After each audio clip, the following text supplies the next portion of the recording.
So I think in terms of the agenda going forward, the very near-term agenda, I think there's an awful lot of people focused on the resolvability issues, the TLAC, GLAC, MREL, kind of what does that mean for institutions.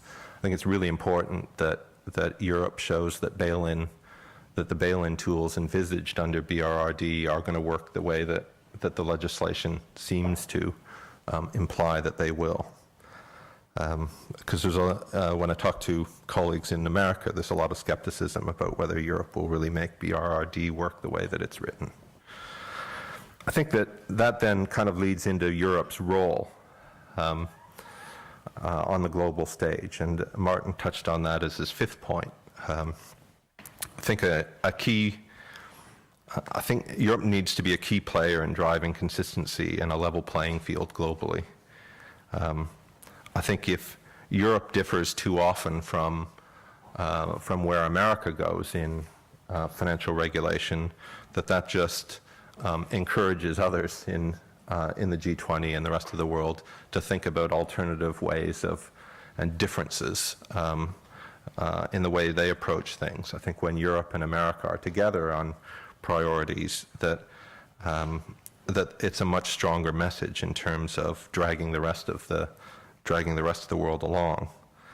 I think that one of the challenges then is in thinking about the European agenda is to think about where is Europe driving into areas where perhaps others are not going to follow, and that's one of the ways that one should think about the agenda and the priorities going forward.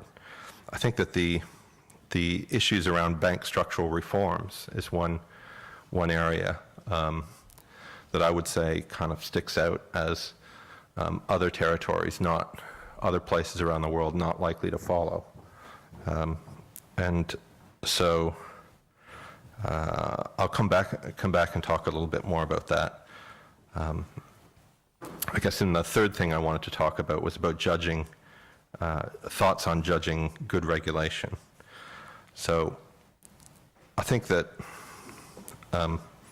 banking regulation has achieved a lot of the post-crisis aims, a lot of the initial post-crisis aims. If you're judging,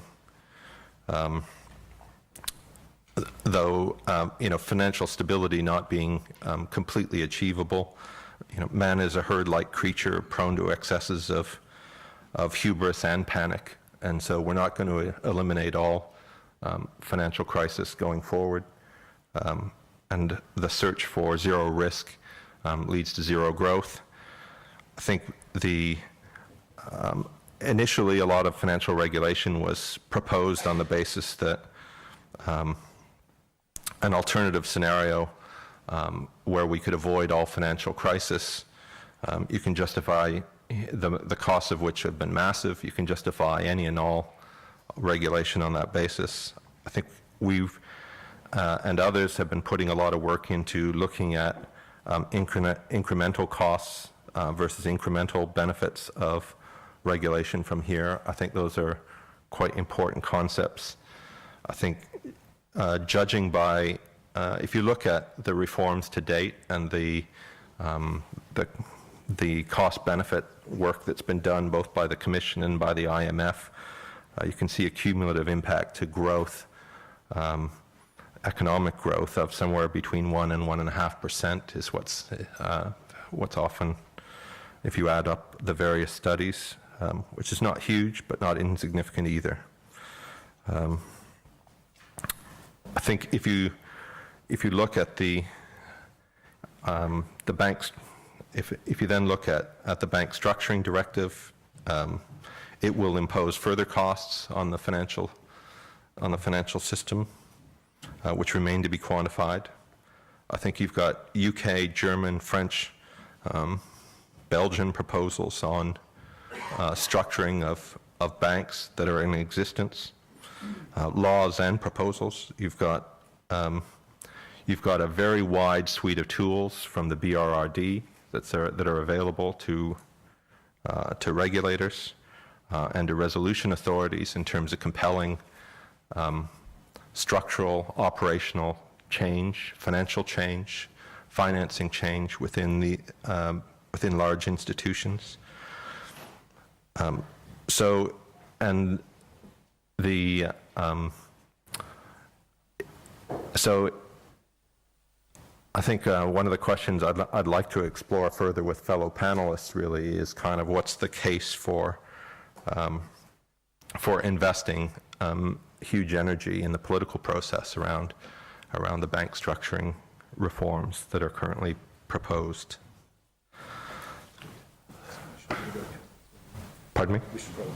Yeah, wrap. So I think also talked roughly about the outcomes, the unintended consequences. I think we need to make sure that the unintended consequences aren't just that big guys win in the process. Which, you know, if you